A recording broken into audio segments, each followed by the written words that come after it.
What's up, everybody? Uh, I finally, you know, after a certain point, I finally did it. Made myself an overlay.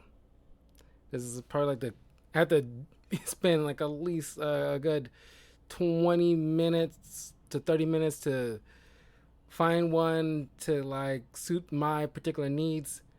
Now, I think I'm gonna use this particular overlay just for my live reviews, but not for like any gaming purposes, but just just for like just the one-on-one chatting purposes. So I'm spending like $19 a month for it, but well, I don't know. I gotta check and see because I think this overlay is fine, but I'm not sure if like I cancel the thing, um, if I can keep it or not. I'll check and see. Before the month is over, I'll see if I can cancel the thing and see what happens. But for right now, I'm going to check and see. But anyway, this is going to be a brief review. But since I was intending to do this yesterday, but I got so bogged down with my new uh, uh, chaotic lore video, which is one of my longest videos that I did. Please check that out on my YouTube channel, youtube.com/talkative of Carl. It's my longest video that I've made because it's a lot. I did one for the Marillions last year, so today, or at least this year, I went over the history of the Overworlders. So I'm gonna do something like that, once a year because it's so big. Uh, but uh, I still intended this week to start my Mother's Day movie reviews. And so today I'll be covering the Disney Channel original movie Smart House. And yeah, man, this is talk about a throwback. I didn't even know it was directed by LeVar Burton, the LaForge from Star Trek himself. Also Reading Rainbow, and it's like, it makes a whole lot of sense given the themes of what's going on here. It's something straight out of Star Trek, to be honest with you. But it's just like, because I like Next Generation. There's some stuff from the OG that I like, but that's about as much Star Trek that I've watched, and that's about as much as Star Trek of a fan I am, but more of a Star Wars guy. But I love, LeVar Burton a lot.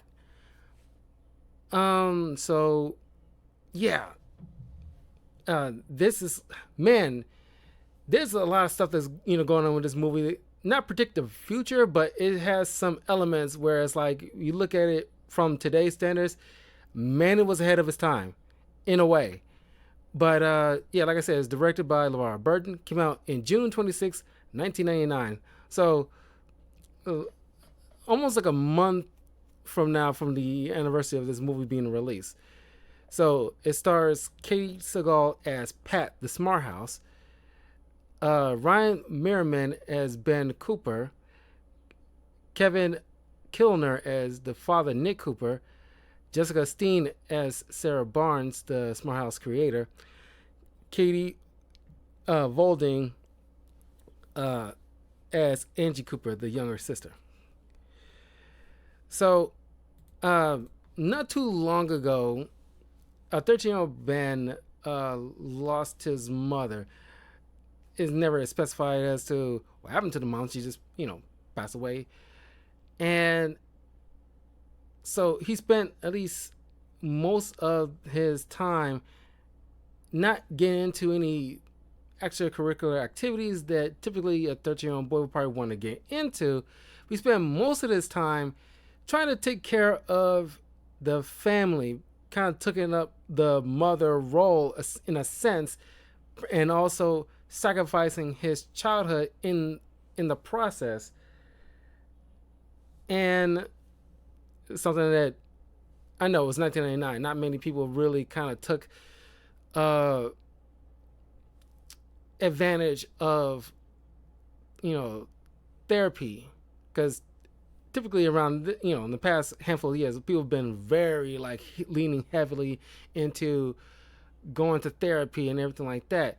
Something like this probably definitely needed, after the father lost the wife. He was like, okay, probably said, I'm definitely gonna, probably would have gone through something.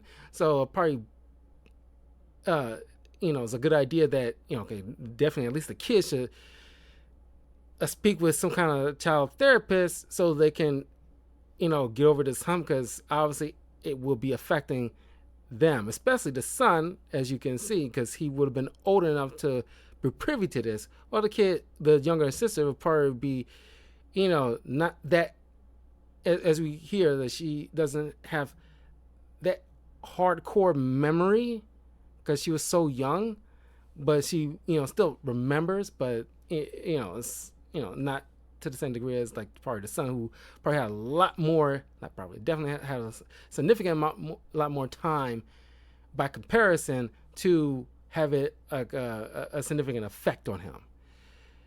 So you can see this obviously affecting his childhood. Obviously, he's getting bullied in school, doing some other fat kids' homework, science work. But he's, cooking in school, picking up, his sister from another, a friend's house, her friend's house, or something like that, and walking the dog, getting dinner ready, making sure like, his little sister's homework is done. He's doing all this stuff. But at the same time, he is putting in this, signing up for this contest to win this smart house, a house that pretty much takes care of everything for a family. Doing like all the, hassles and nitty gritty of cooking and cleaning and all sorts of stuff. Uh, and the dad is trying to get his life back on track, getting out in the dating world, but the son has been, undercutting him by not making sure he relaying the messages from would-be suitors to him on a timely fashion. Clearly, it's like, I'm not saying like the father's dense, but it's something that he should have, actually, okay, if this was like a repeat thing, it's something that he should have caught on. So far as only heard of like one girl that he's trying to see, but because of Ben not, making sure that is kept up. So what happens next? So we get to know Sarah, the creator, who has been, setting up, because this looks like, the house kind of looks like a straight up like, like a stage. I mean, I don't say a stage, but like one of those Tyler Perry kind of plays or something. This is like definitely like a set. But it kind of makes sense because the bulk of our time is in this house. I kind of wish we got to see a lot more of the house. We get to see at least quite a few rooms. But so Ben wins the contest. Ben, Nick, and what's the girl's name? Angie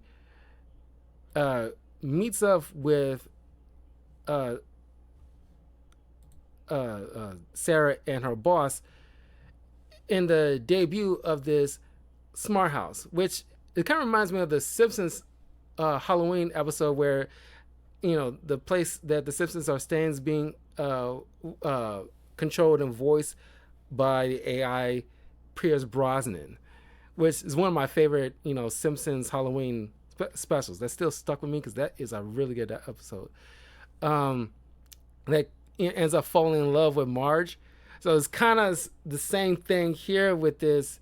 I'm not sure which one came first. I'm pretty sure, I'm at least 80% sure The Simpsons went first. Because The Simpsons predict almost every freaking thing. So, uh, Ben is just overjoyed. But he's starting to, him and the daughter is starting to peep, the flirtatiousness of their father towards Sarah. And he constantly kind of interjects himself. But they soon discover, like, okay, like, Pat, voiced by Katie Seagal, which stands for Personal Applied Technology. And Katie Seagal is always amazing, and the way she's portrayed the robotic voice is very monotone, and there's some cartoonish cringiness here and there, but it's like original Disney film. The budget is only goes so far, so they're only gonna do certain things, and so the CGI is kind of, of course, cringy or wonky. It's no different from my review of Don't Look Under the Bed, which is also up on my channel, by the way. Which, by the way, please like and subscribe, hit the notification bell, and leave a comment below. Do you remember Smart House? Do you have any love for it? Because I actually dug Smart House as a kid. The original Disney Channel films, by and large, not all of them, but by and large, have been like rock solid from like the 90s into the mid 2000s ish. What else?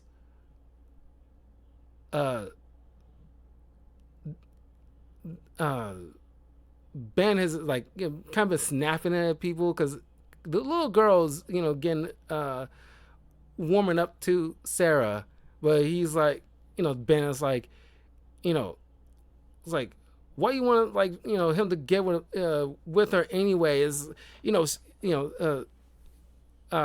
she's going to just end up forcing us to have our dad forget our mom. We don't want to forget our mom, do you? Blah blah blah. So he's pretty much wigging out. Clearly, this kid's having like some, really affected this kid. And then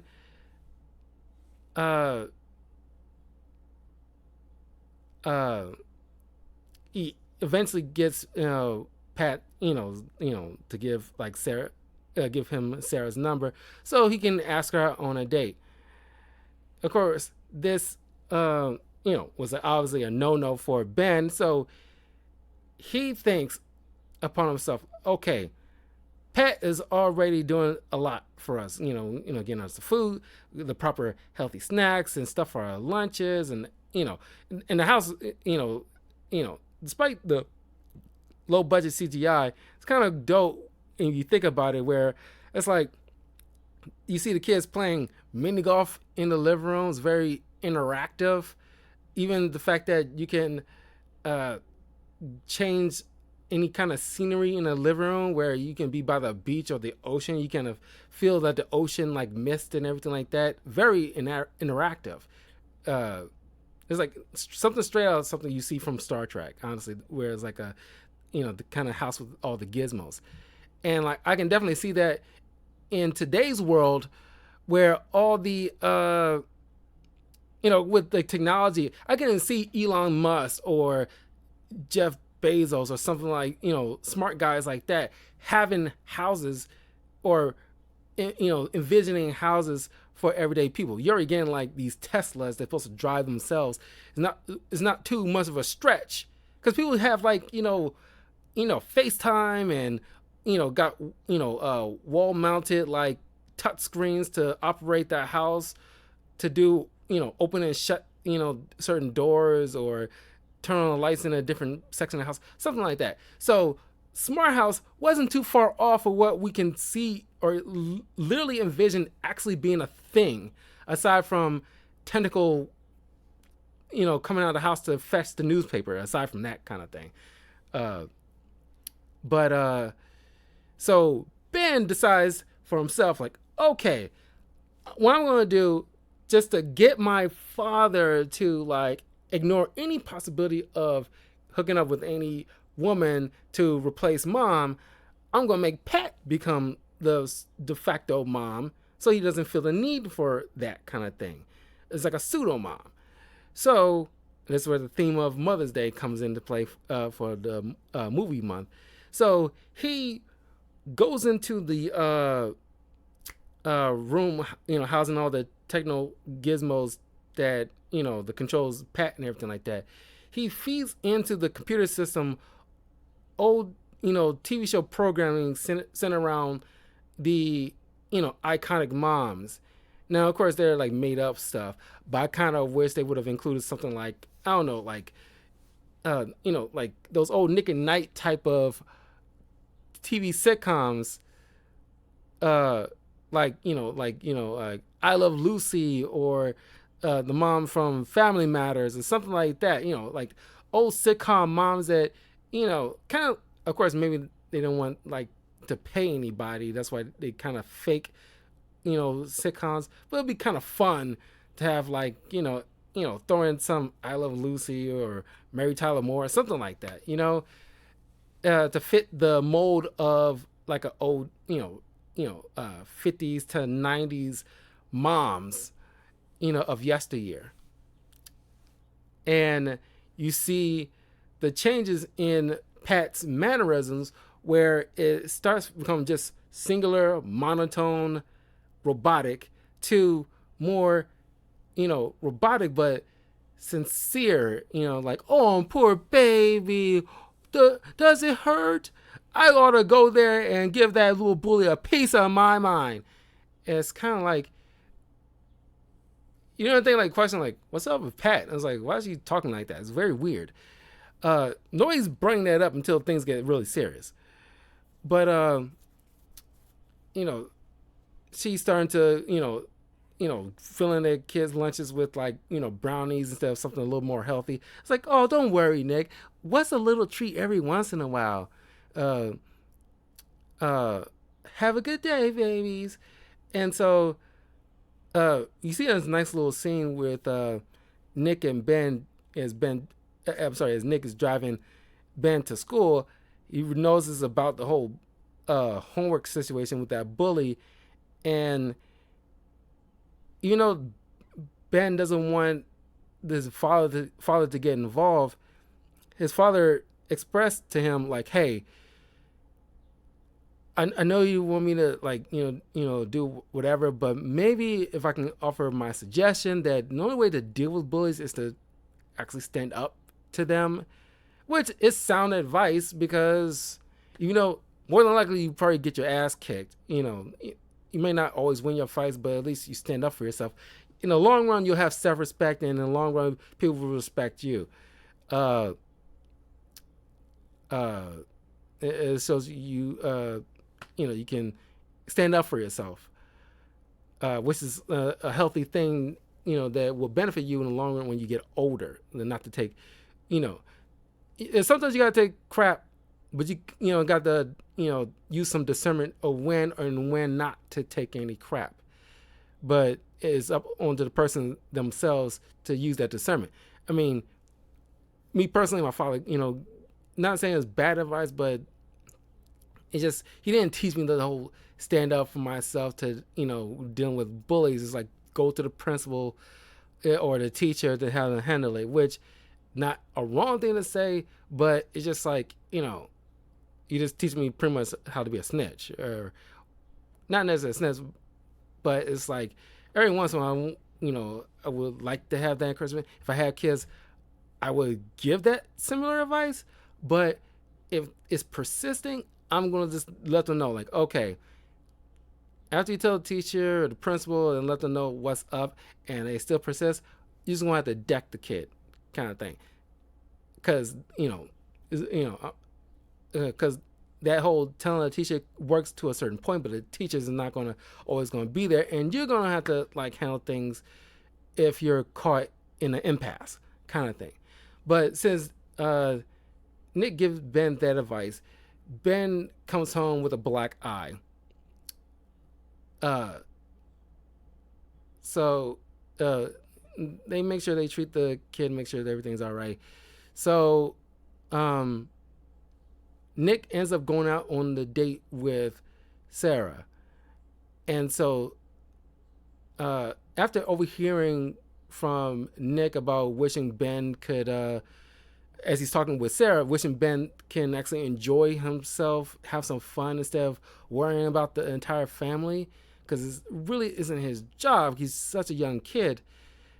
So Pat decides, okay, what I'm going to do is send out invitations, hacks, Ben's email to, his close friends, and I'm not sure how many emails this kid has with, because it seems like tons of kids showing up, and Ben's close two friends show up. Uh, but then these other kids, and somehow, well, it's a computer, so I imagine Pat should be able to hack the system and find other kids at the school to send out invitations, because the bullies show up, and so everybody's enjoying the party at the Smart House.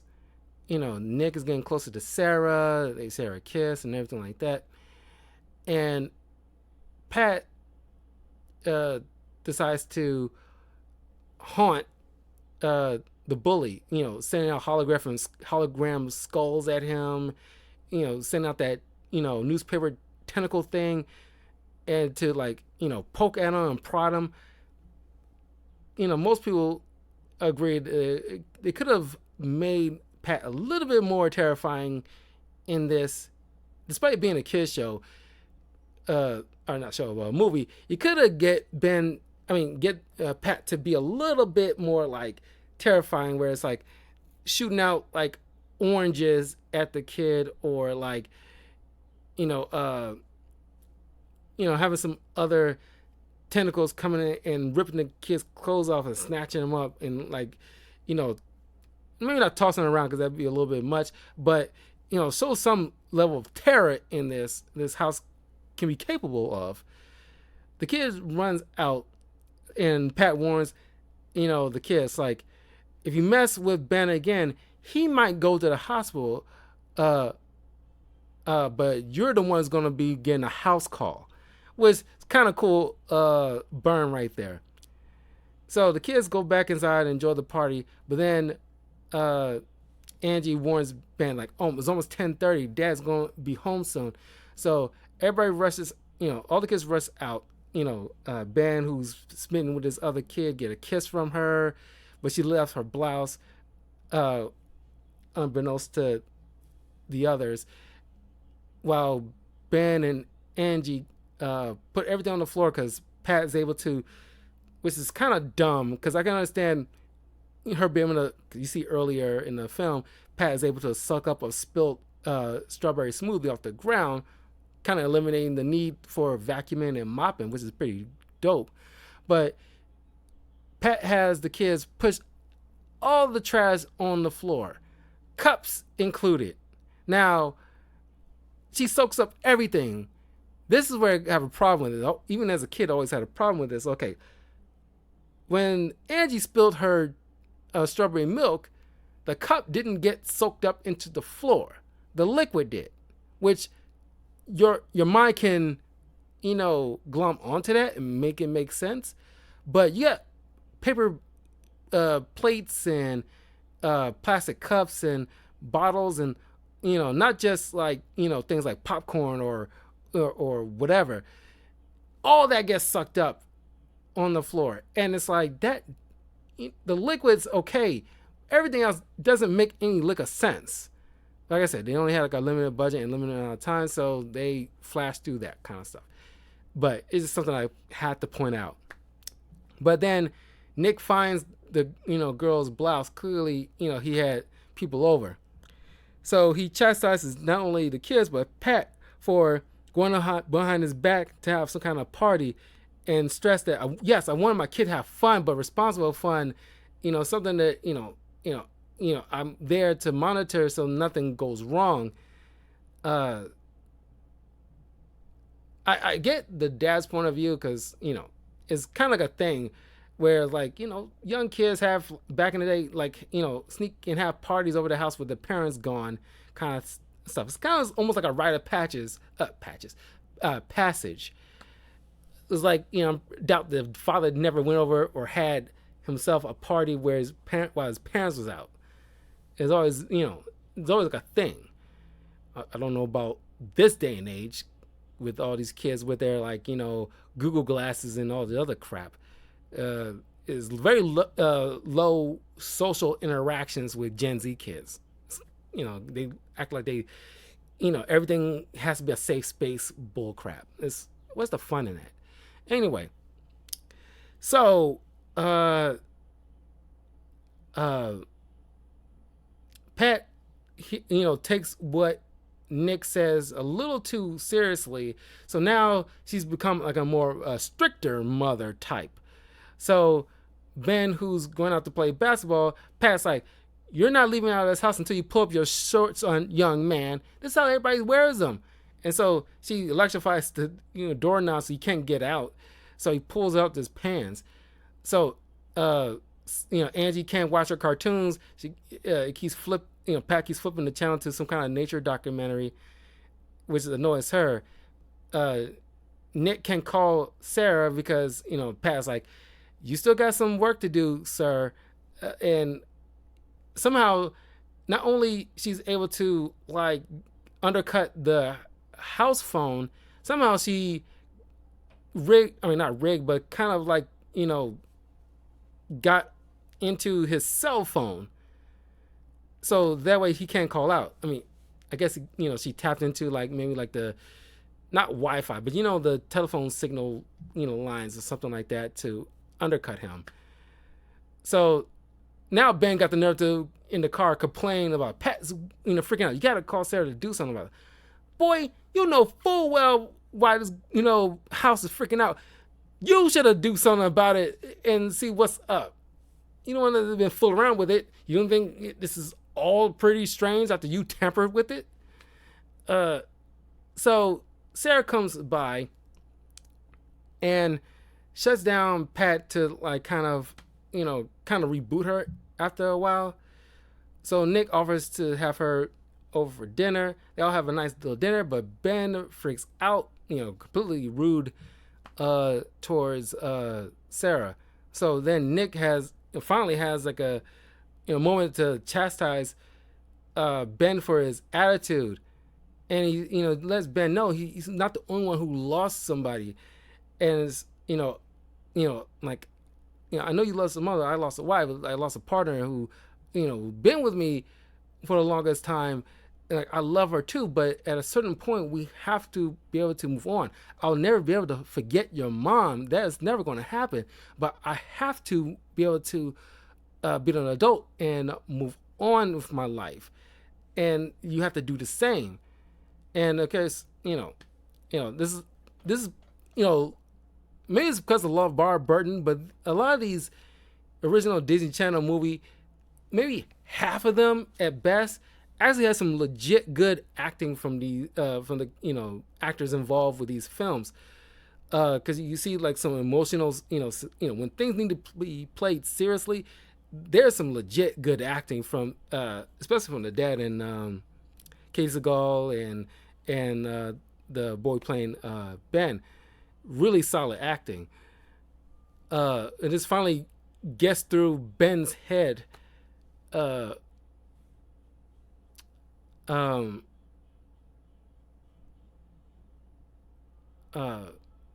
if it was like if I never do something like this, because that even as a kid when I saw that dude was wilding. Even as a kid I saw that like, dude, that was not fair, man.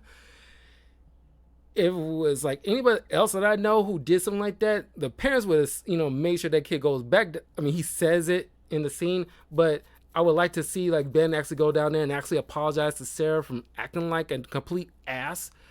But after Pat overhears people warming up to the people in the house warming up to Sarah and possibly taking things further between her and Nick, it's like 2000, 2001 Odyssey, I think it was called. Is like, like, I can't let you do that. Like, I can't let you do that. It's like, so it's completely become self-aware at this point, and not wanting to be, because Pat sees herself as the mom now, and it's like Sarah's dare not, take my place, so she makes herself a kind of pseudo hologram uh, uh, image of herself, and you see Kate Seagal in this 1950s type of mom get up, and so she pretty much locked the family in the house and pushed Sarah out. And so now Sarah has to get a work friend to help her break into the house, while everybody else is trapped inside. And uh, it gets very creepy. And Katie Skull does an incredible job here, where he plays creepy so well, where it's like super obsessed with his family now, and it's like, we need to go to school. Well, I have everything you need to be able to learn and everything like that. She plays like a image of what's going on in the world, I guess at the time, like wars and everything like that. It's so unsafe out there. We'll be safe in here. And it's like, uh, well, we need to be able to go outside. We need fresh air. Oh, I got synthetic air. Oh, you'll be perfectly fine in here. And Nick was like, what about friends? Kids can't survive without their friends. After COVID and everything like that, and being secluded from people, that is so true. People, kids need to be able to interact with people, be able to, touch one another. Not inappropriately, but you know what I mean. It's important, especially young kids, for their informative years. It's highly important. And Pat was like, oh, we'll all be the closest of friends. It's so creepy. So creepy. But I'm glad they kind of see this earlier in the film, where it's like people were worrying that Pat might be too observant, very Big Brother-esque. Sarah points out, well, only in the bathroom Sarah is not, doesn't have any access there, just to have some semblance of privacy. So that's where Ben sneaks into the bathroom with his computer and emails Sarah. She sends her pet rat to deliver a message to him. So they, make up a plan. So every morning when Pat automatically sends out that tentacle to go pick up the newspaper, it's like at 6:40 a.m. Sarah charges inside that hole to get inside the house. And so she tries to break into the bunker area to gain access to the equipment, but using this kind of laser thing. It's like, what are you, James Bond? Where is that? But Pat busts her, and so she runs towards the family, and she, Pat goes freaking crazy, makes this giant, like, kind of stormy, like, tornado thing, and Ben snaps at her, and it's like, you'll never be our mom. You see how Nick and Sarah, is able to hold me and Angie? They protected us. You cannot do that. You'll never be able to do that. This finally calms down Pat long enough where she actually walks up towards Ben, tries to place her hand on his cheek, but it passes through. And you're like, you never even felt that, did you? No, I didn't. And this finally, clues her in some realization. And she says, I'm going to miss you guys very much. So she kind of shuts herself down. It's kind of like a very, like, sad but, emotional scene where it's, Pat didn't have any ill will towards the family. She just actually, loved the family, but just in a very obsessive way. But after realizing that she can't truly be a mom without fulfilling that most important need, being able to hold your family and comfort them, she can't ever do that. And that kind of strips away part of one of the most important things of being a mom, being able to nurture and care. And it's always going to be like the most important, the physical way, being able to kiss their boo boos and stuff like that. When Ben got that black eye, Pat was not able to hold Ben to make sure he's okay. This thing with moms, they make sure when you're hurting, they hold you. They want to make sure you're feeling okay and get that love and, that motherly energy. So then once Sarah manages to reboot Pat, still some remnants of some sentience with Pat, but now it's more controlled. And Sarah and Nick are starting to actually date.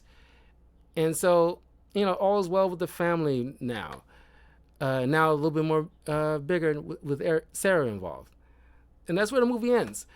It's a pretty solid film. Despite the low budget CGI, it's still legit, acting. I think it's like one of the fan favorite, Disney Channel original movies. Still can't beat Halloween Town.